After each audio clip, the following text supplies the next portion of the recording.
So, one of the things that you may have picked up on as you looked at the flow of the way this intercession class is playing out is that we seem to be, well, not seem to, we absolutely we are, it's purposeful, but we're moving from theoretical approaches to thinking about morality and different, even neurobiological foundations for why sometimes we do the things that we do, and then practical cases. So actual cases that either leaders or sometimes people that aren't associated with schools, the things that they have to deal with. We kind of float back and forth between those very purposefully. So as we move away from the Gina 6 case and we transition into some research done by Dan Ariely, I wanted to pause for a minute and talk about something that was, I think, played a major role in the trolley dilemma conversation, but probably we didn't emphasize enough, and that's the power of emotion. So some people refer to the trolley dilemma and the footbridge dilemma, and they put them all into this category called trolleyology. As we've learned more about how the brain works and about how we respond to different kinds of external and internal stimuli, we've taken the trolley dilemma and some of its variants, and we've studied them under different types of conditions.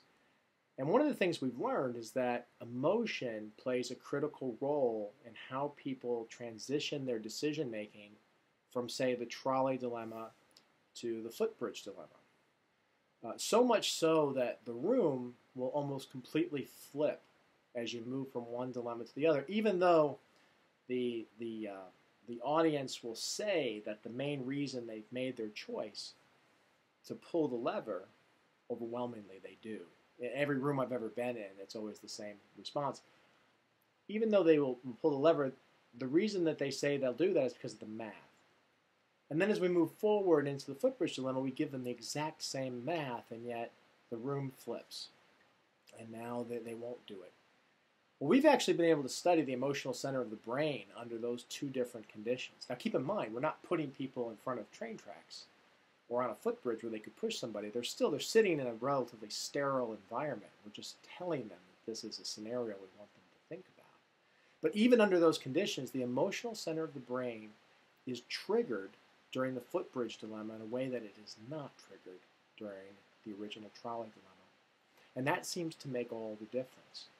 In fact, we've been able to study people who have a certain degree of damage to the emotional center of the brain, and we've learned that those people are 5 times more likely to continue to follow through with the math as we move into the footbridge dilemma than those who don't have that damage to the emotional center of the brain.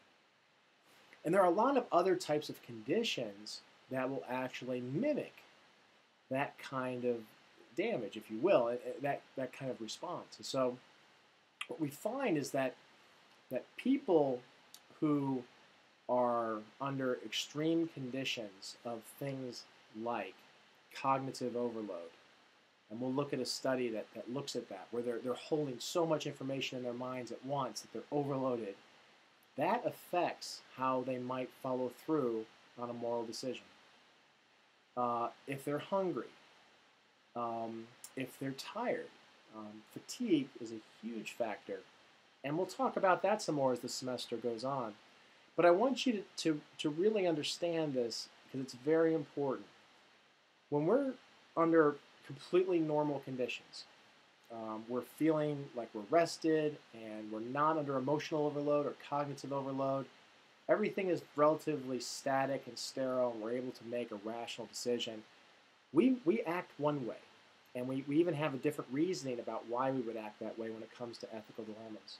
But when you introduce fatigue, holding a lot of information in your mind, being emotionally overloaded, being hungry, when you introduce those things, it actually changes not just how we would act, but also how we even conceptualize a moral problem.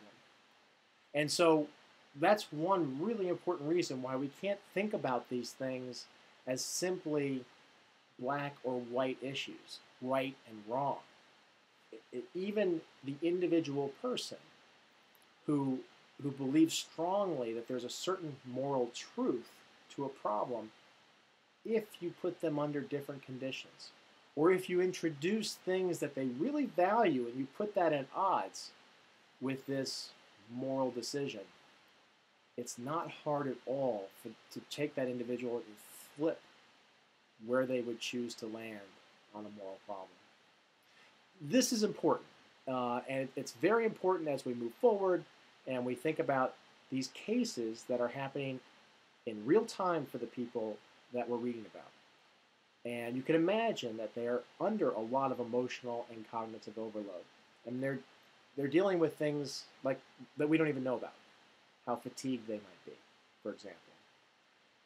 So when you're thinking about this question I asked you in an earlier blog, what information could you know about the case that could change the way you would think about it? Now I'm going to challenge you to also consider what are some different things that could be happening with me that could change the way I am going to interpret and think about this situation and act. Those are two very different questions, but they're both equally important. So hopefully you saw the last video blog and you were able to get your questions answered as you looked on the website about the upcoming assignment. If you haven't, then please review the last video blog. Make sure you look at those links on the main course website about the ethical dilemma assignment. And if you have questions, don't hesitate to ask.